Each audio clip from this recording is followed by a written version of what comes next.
went down, down, down. The flames went higher, and it burns, burns, burns. That ring of fire, that ring of fire. All right, hello there, thrill seekers. That, of course, was Ring of Fire, the old Johnny Cash song, played badly on ukulele by Brad. So there you go. And here's my t-shirt. It means, I hear nothing, I see nothing, I know nothing. Sergeant Schultz from the old show, Hogan's Heroes, which is called A Cage Full of Heroes in Germany, and was apparently fairly popular over here in Germany, where I am broadcasting to you from today. This is the city of Munich in southern Germany, and I am on my way today to go start a retreat at BENEDIKTUSHOF, and I'll be there for 5 days, and I am setting up a new video, or a new old video, to go up during that retreat. So you'll have one video that'll come up, I don't know, in a couple of days from now while I'm at the retreat. And then maybe when I get back from the retreat, I'll do some more videos. I'm planning to. I don't know what they'll be about.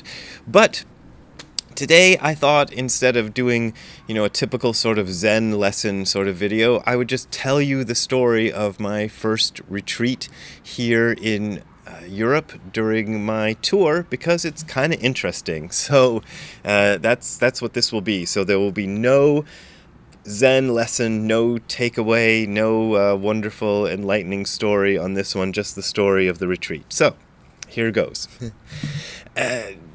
So I'm getting prepared for this retreat. I was getting prepared for this retreat back in, August of this year, and I was back in Upland, California, where I live these days, and I received a mail from Marco, who is the guy who puts together my retreats in Finland, and he said, well, there's been some incidents around the Lammi Zen Center, and the Lammi Zen Center is this reconverted old schoolhouse that is near a village that used to be called Lammi, and now it's called Hämeenlinna, I think.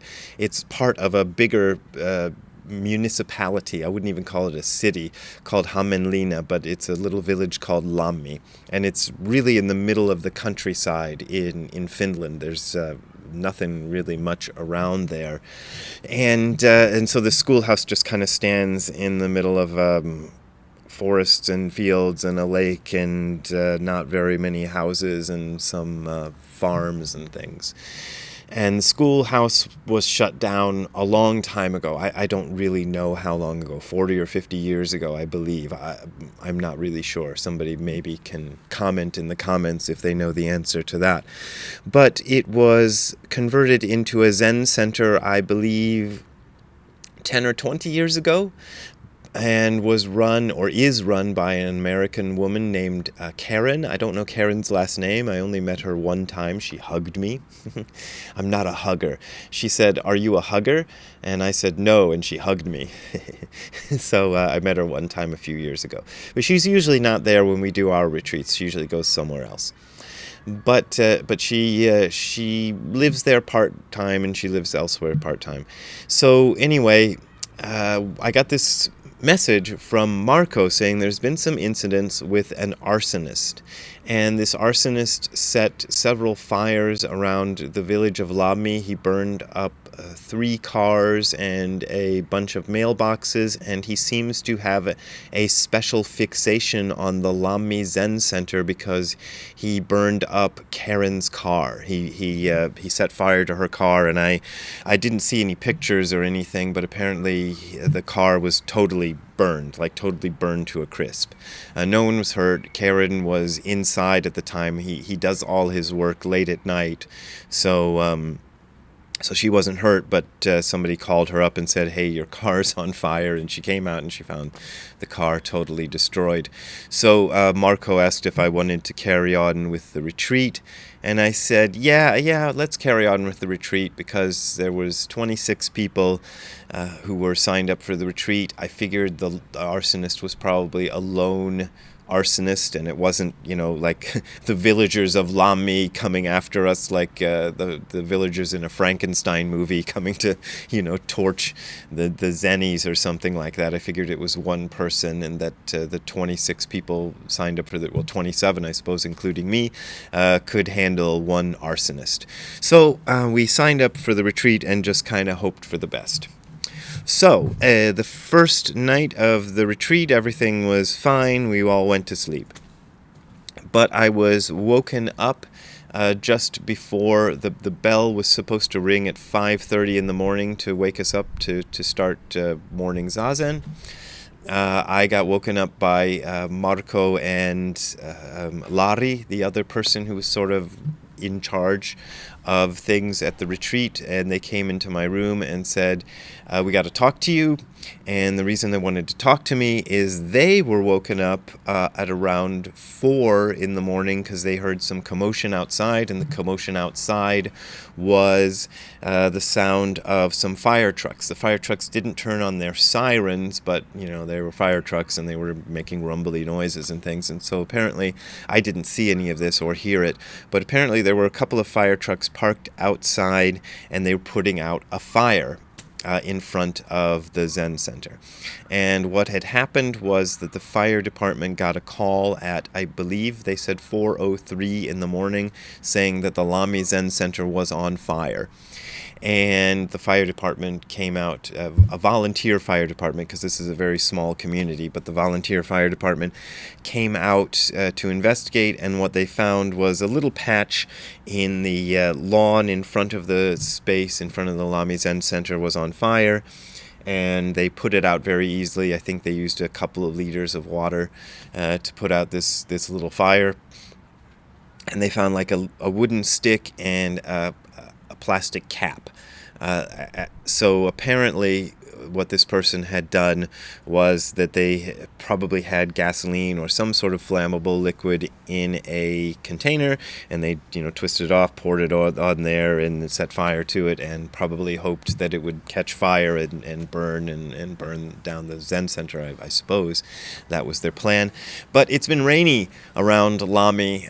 There was a big rain the night before, and it was pretty wet out, and so it didn't really burn anything up, but I'll show you a picture. I took a picture of the damage, and you're seeing it on the screen right now. That's the damage of the fire.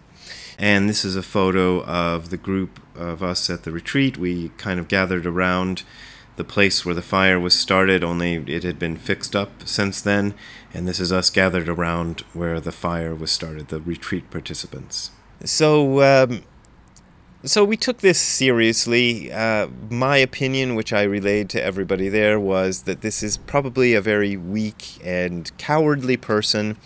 I assume it was a male, so I'm going to use male pronouns. Everybody was like on tiptoes about that. Well, it's he or she, or perhaps a non-binary individual. I'm like, I think it's a dude, who did this. So I kept calling him he, much to the objection of certain people. But so I think he's a cowardly individual who hides at night and is probably no real threat to us. But, we should probably take it seriously because he does like to start fires, and fires are dangerous. So they proposed to me the idea that somebody would stay up, that not just one person, they would take volunteers who would take 1 or 2 hour shifts during the night to just kind of stay awake during the night and patrol the area, just keep eyes out and see if anything was happening. And I said, good, let's do that. Fine. And that was the end of my involvement. So let's fast forward a little bit. Unbeknownst to me, there were several more meetings of the people who were involved in this night watch, and apparently some of them...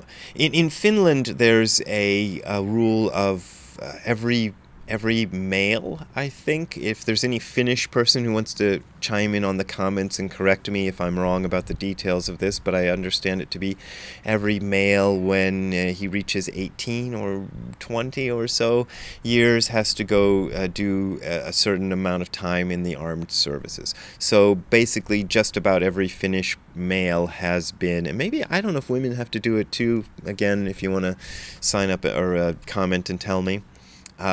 Anyway, basically, it was dudes anyway who hatched this plan. Has to be in the armed services. So basically almost everybody's had some kind of military training. So all these dudes, Finnish dudes with military training, decided that they were going to hatch a plan and try to catch the guy. So I didn't know any of this, and they set up some equipment. I don't know where they got it, but they had some equipment and motion detectors and stuff, and they set it all up, and they were out doing their James Bond thing all night, and I had to get up and pee several times during the night. This is something that happens to me just about at the beginning of every tour. Something to do with jet lag throws me off, so I end up having to get up and pee just about once every hour for the first maybe week or so of being in a new country. This happens to me. So I was getting up every hour, so I met every night watch person during the first night, and I'm like, what the hell? I didn't say anything to anybody, but I kept thinking, what the hell are you guys doing? Because they're like perched by the windows. They didn't have binoculars. I'm miming binoculars, but they're like by the windows and like looking out and making notes and doing all this kind of stuff, and they won't let anybody turn on lights. Oh yeah, and there were evacuation plans. The guys got together and said, if Lari had this thing, he whistles really loud, and if I whistle, you have to go to there's a sauna at the place, because in Finland every place has a sauna. So if you whistle, we have to go to the sauna room, and if a bell rings, we have to go outside, because they're all like, well, if he's a well-trained person, we want to hide inside in a place where he can't see us and all this stuff. So it's all this sort of military training. So basically the thing kind of spiraled into something much more than it needed to be, and I feel kind of a bit of shame that I didn't put the kibosh on it more than I should have. I feel like I should have been stronger as the leader of the retreat and said, no, look, let's calm down and not take this too far. In my defense, I'll say that a lot of the planning and stuff of how very James Bondy it took place without me knowing it, probably deliberately, because they didn't want me to know about it. But anyway, I should have known about it, and I should have been on top of it and prevented it from getting quite as crazy as it did. But it didn't disrupt things too much. We were able to have a mostly normal retreat in spite of all this. But it was quite an adventure. I guess the takeaway, if there is any Zen takeaway, is you don't want to have that kind of thing happen at a Zen retreat. It really does disrupt things. One of the ideas of Zen is you're trying to create a kind of protected space, which is a bit of an artificial thing, because life isn't like that. Life has all sorts of slings and outrageous fortune arrows, sorry to misquote Shakespeare, where all sorts of stuff happens. And for Zen to be Zen, you need a kind of space where you can count on it being quiet for extended periods of time, where you're not going to have a lot of stuff to worry about. And this is one of the reasons that Zen is something that develops in places where civilization has come and created the possibility of that happening already. So Zen as Zen doesn't really happen in societies where there's war and famine and pestilence and horrible things happening, it's very difficult for Zen to be what Zen is, which is why the history of Zen kind of comes in fits and starts. And Zen only really flourishes in places that have, for example, a stable political system, no imminent wars and no imminent famines and things like that. It does endure in places where things are going crazy as a sort of underground thing sometimes, but it can't really do what it does until you have a stable society, which is one of the reasons that Nishijima Roshi had, my teacher, had somewhat controversial opinions about the need for stable societies and stable militaries and stable police forces and things like that.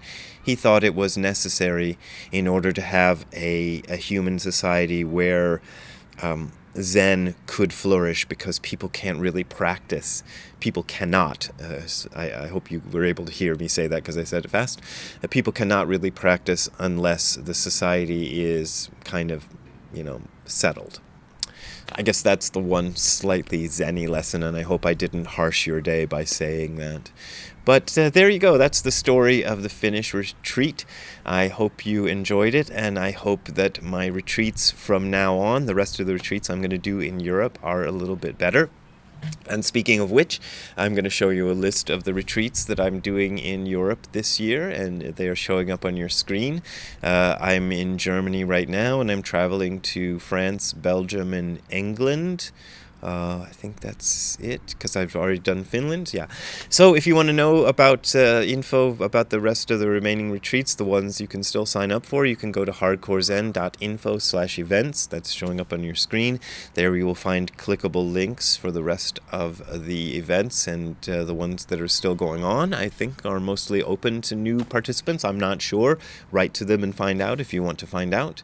And if you want to support me, I'm getting paid for most of the events that I'm doing in Europe, but not all of them, but it's still not going to be enough to make a living on. So if you want to support me, you can go to hardcorezen.info/donate. That is hardcorezen.info/donate. There you will find links to my PayPal and Patreon accounts. Those are my main ways of making a living, and I appreciate your support. But as always, this is offered for free, so you don't got to support me if you don't want to support me. Have a good time all the time. We will see you next time, and I will broadcast a new video when I'm done with my retreat in BENEDIKTUSHOF. So we will see you after that. Have a good time all the time. See you later. Bye.